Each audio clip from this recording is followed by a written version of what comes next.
Good morning, everyone. Lots going on as usual. Today's Wednesday, August 13th, 2025, which is absolutely crazy. We're on the other side of August now, right? And we're barreling into September. And really, there hasn't been a lot of movement on any of the big things. A little bit of movement, a little bit of stuff. Yesterday I saw maybe tanks rolling into Washington, D.C., and that was interesting to see. People were losing their minds about that. More domestically, fines will make people more careful with the privileges we have in this society. So freedom is what was previously free is now subject to fines. Freedom is no longer free for your safety, comrade, but also because you might break your leg. Unbelievable stuff happening in Canada. We're going to start there. Canola oil and trade. It's a huge story that is kind of being ignored by a lot of the talking heads in media. There were a lot of stories about it yesterday or the day before. In the last couple of days, Scott Moe made a statement. Wab Canoe's talking about it as well, although I don't have Wab's statement here today. I guess it got deleted, but there is, or maybe I used it yesterday, but people are talking about this, but no action from the federal government. Mark Carney is on vacation. He's not doing anything about trade. He's not doing anything about trade with regard to the United States, and he's not doing anything about trade with regards to China, except giving them $1 billion for ferries or something like that. So that's really weird. And it's going to decimate the Saskatchewan farmers and their canola trade. And that's interesting. Food professors talking about how good canola oil is, and a lot of people are pushing back. He says this is a social media meme. What do you think about canola oil, rapeseed oil? Is this motor oil turned food stuff by former tobacco marketers, or is this a safe cooking oil that everybody should use and get over themselves and stop believing social media? I don't use cooking oil anymore. I use water to cook chicken. I used to use cooking oil, but now I use water and it works so well. It's way, way better. And I use olive oil if I have to use oil at all. Otherwise, I don't use oil. And so I've changed my behavior. Is that erroneous? Is that bad? I don't think so. I feel better about it, but I don't know if it's true. Food professor doesn't think it's true. What do you think? Let me know in the comments.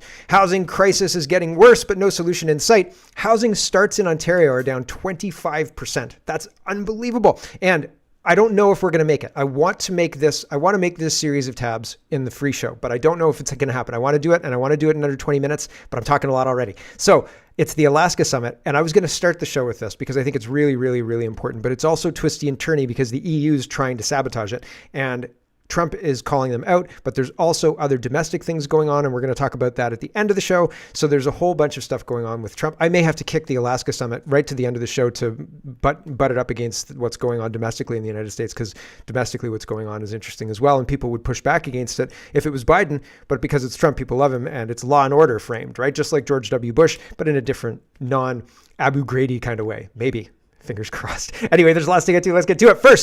First, weather and fires, and freedom isn't really free. It's subject to fines, don't you know? You can go in the woods, but you might get a $25,000 fines. You're free to go in the woods if you want to go in the woods. But if you do, we'll arrest you.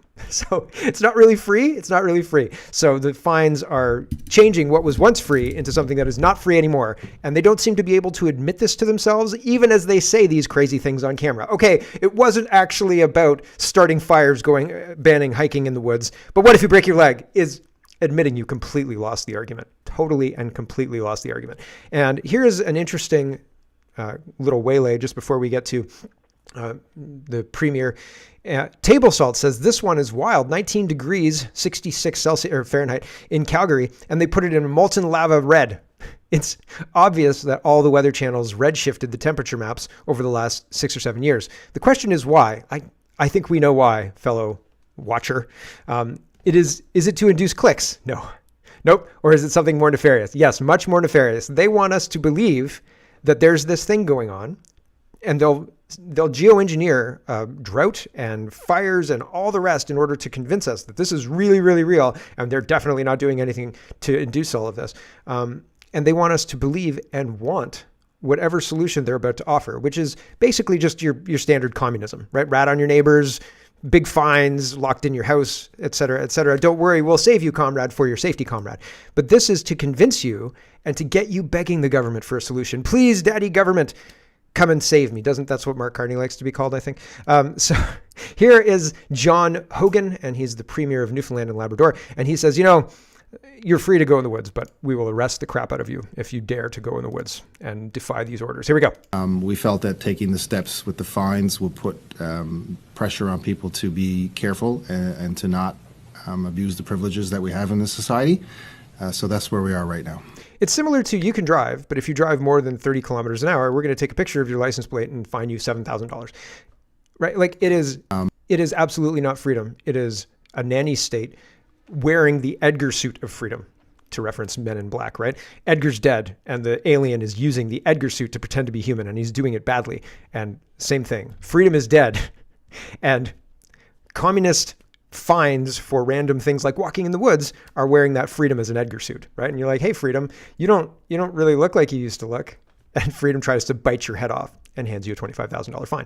And nah, I'm good, thanks. And do you remember back in COVID days when you could not gather with your family, but if you wanted to go and protest Black Lives Matter, it was just fine. That was fine. That was not a super spreader event. If you wanted to have Christmas with your aunts and uncles or something like that, nope, absolutely not. They're probably far right because they see through this nonsense.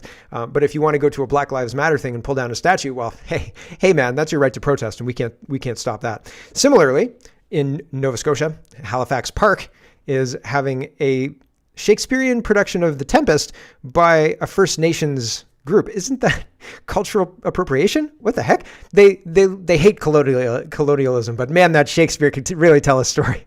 So they took the Shakespeare story and adapted it to their own thing. And well, listen, and of course they can do their play in the woods. The woods is an integral part of their play, don't you know? Right? Of course they can pull down statues. Everybody has a right to protest or something like that. Yeah, but you can't destroy public property in your protest and then you get trampled with horses for noticing, right? Micmac played to go on in Halifax Park, after Nova Scotia wildfire restrictions cause uncertainty. The play is performed on one of Shakespeare's By the Sea's shady tree-covered stages. Oh, it's shady and tree-covered, so there's no fire risk there, of course.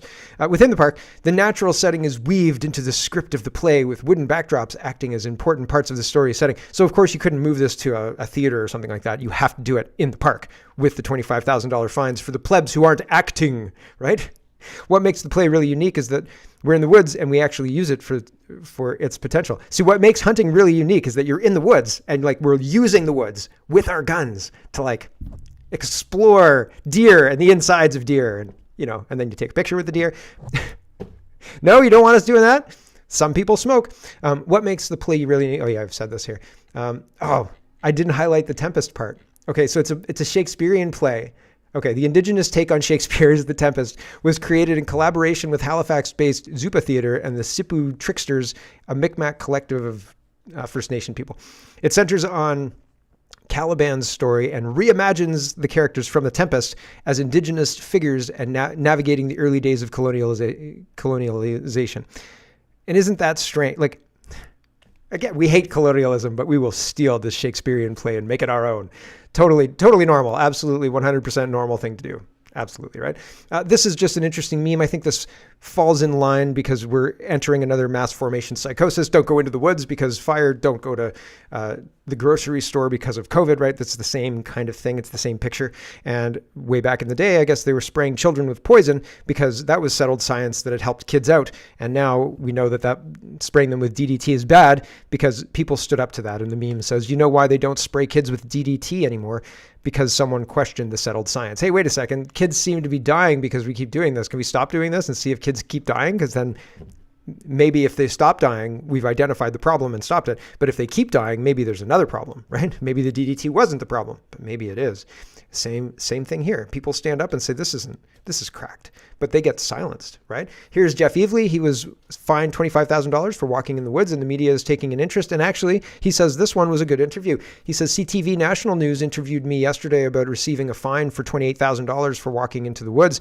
And Judy picked a good quote from our conversation for the report, and it was a pleasure speaking with her. In Nova Scotia, citizens are banned from the woods because the more people that are in the woods, the more likely a fire is to occur, according to the fire prevention officer. In New Brunswick, citizens are banned from the woods, not because more people leads to more fires, but because emergency response teams are too busy fighting fires to rescue them when they break their legs. Nova Scotians are fire hazards. New Brunswickans are klutzes. Both need babysitting.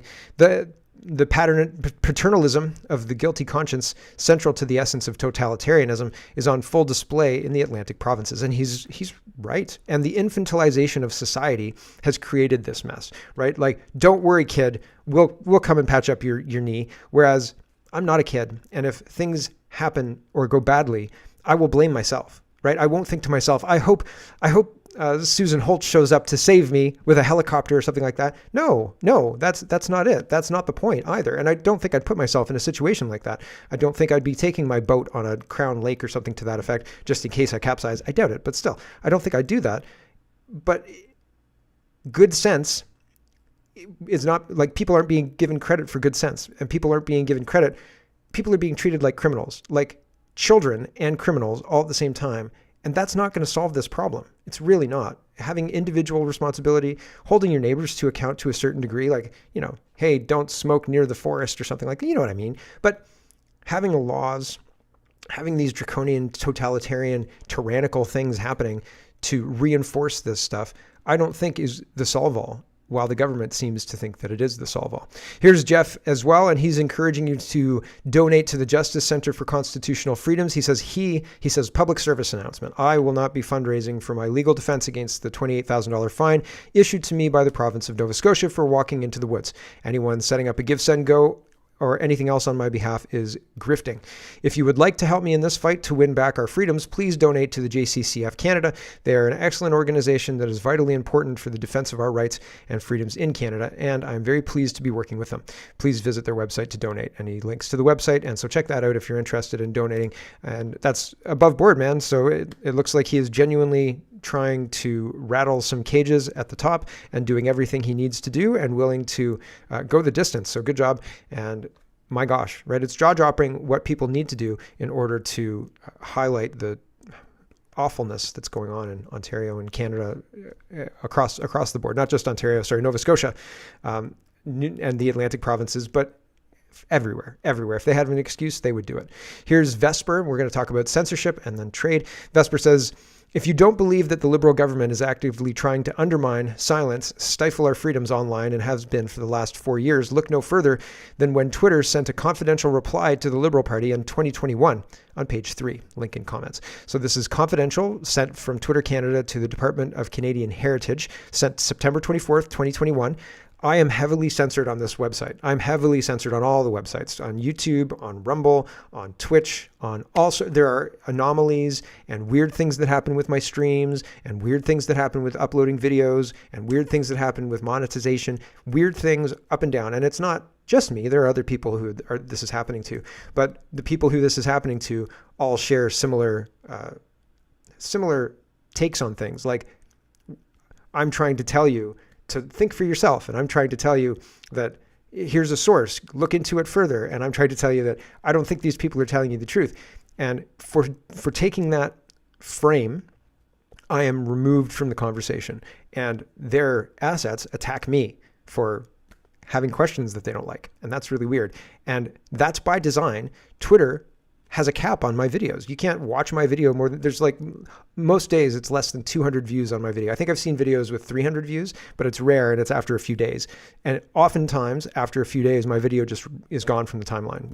You can't access my old videos. So that's weird. But here's what the Twitter said to the Canadian Heritage in 2021.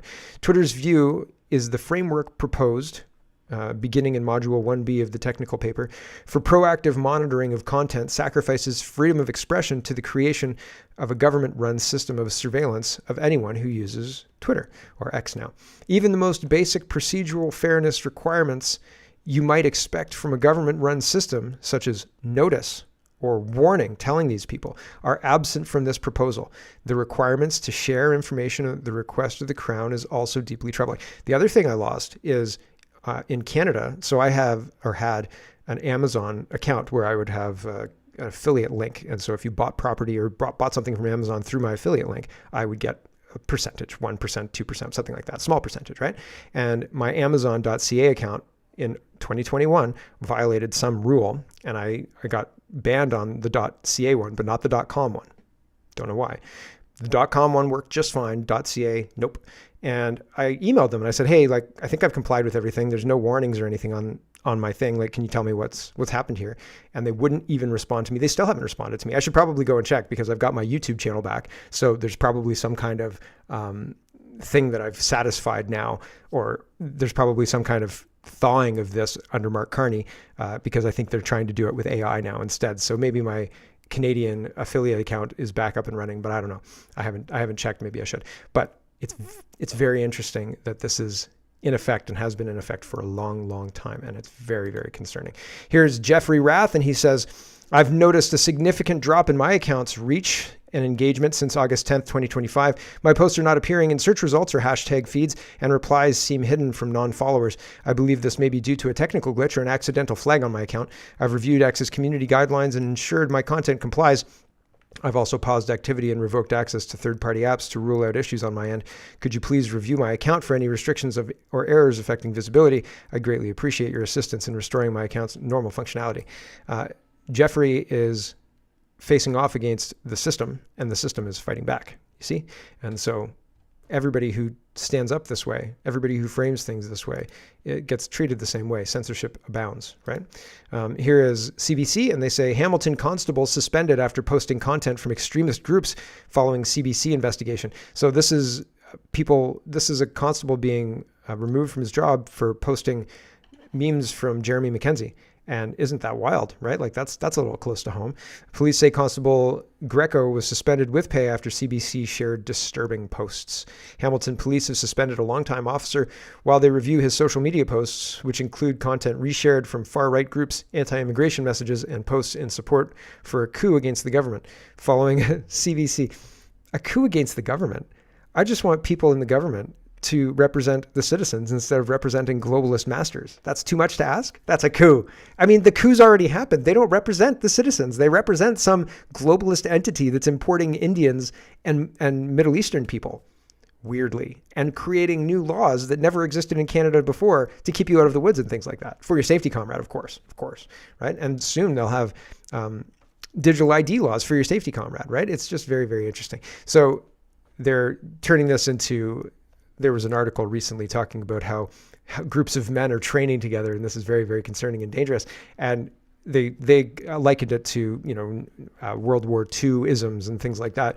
And it's just ridiculous. It's a hit piece, and people should be discerning enough to realize a hit piece when they see it.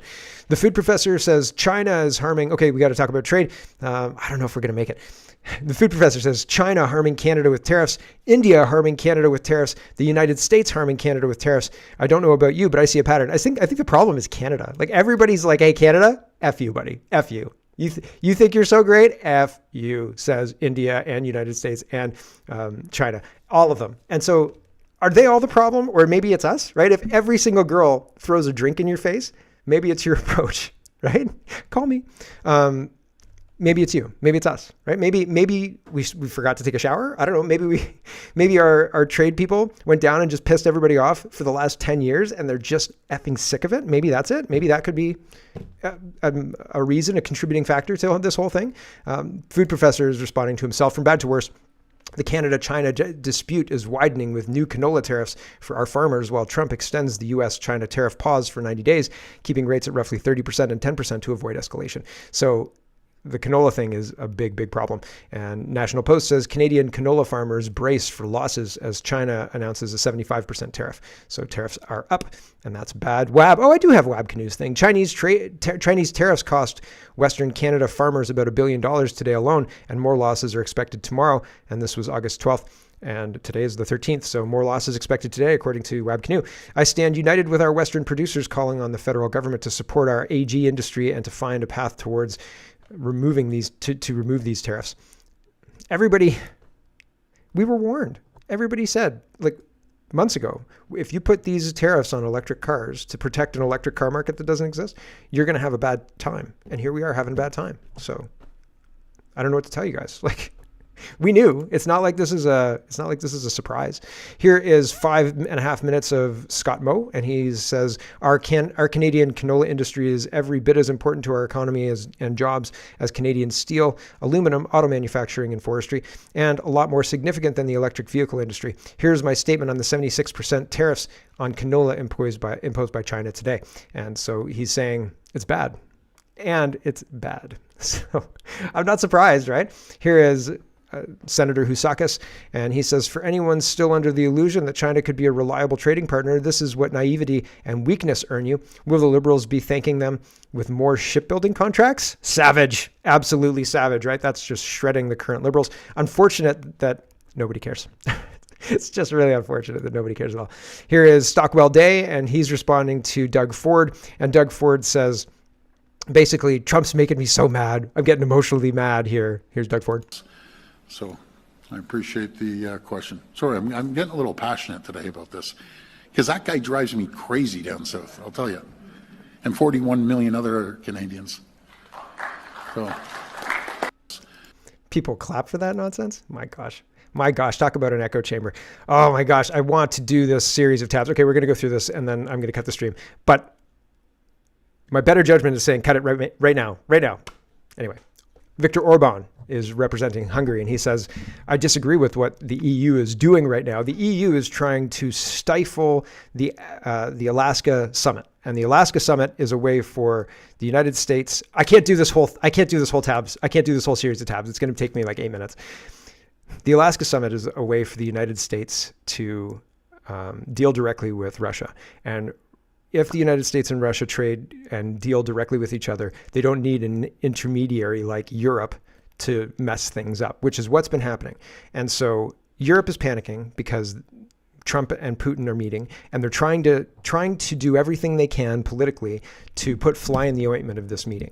And they're trying to create a situation where they're in charge of the narrative instead of Trump and Putin. And that's what's going on right now. So that's what this series of tabs is about. And I'm going to cut it off in a minute or two, but we're going to talk about this first. Orban says, just 4 days ahead of the historic summit between Trump and Putin, the European Council sought to issue a statement in the name of all EU heads and states of government. Before the liberal mainstream chorus begins its newest rendition of their favorite Putin's puppet tune, I decided to share why I could not support the statement on behalf of Hungary. 1, the statement attempts to set conditions for a meeting to which leaders of the EU were not invited. 2, the fact that the EU is left on the sidelines is sad enough as it is. The only thing that could make things worse is if we started providing instructions from the bench. 3, nothing worse than a backseat driver, right? 3, the only sensible action for EU leaders is to initiate an EU-Russia summit based on the example of the US-Russia meeting. Let's give peace a chance, he says. All we are saying. Starts a little chorus. Tom Quiggin says, lacking any real influence or input, European leaders turn to performative meetings to give an illusion of competence, right? Financial Times says European leaders meet Zelensky ahead of Trump summit with Putin. Ruh-roh. These guys are going to negotiate peace right out from under us. Zelensky, what are we going to do? And I said, this is like international money launderers having a meeting, right? Like, what's happening here? It seems like, you know, in the movies or in the James Bond movies where all the bad guys, all the top bad guys all get together and they all meet each other by the helicopter and the lead bad guy comes out and they're all excited to shake hands and stuff. Here is an unrelated video.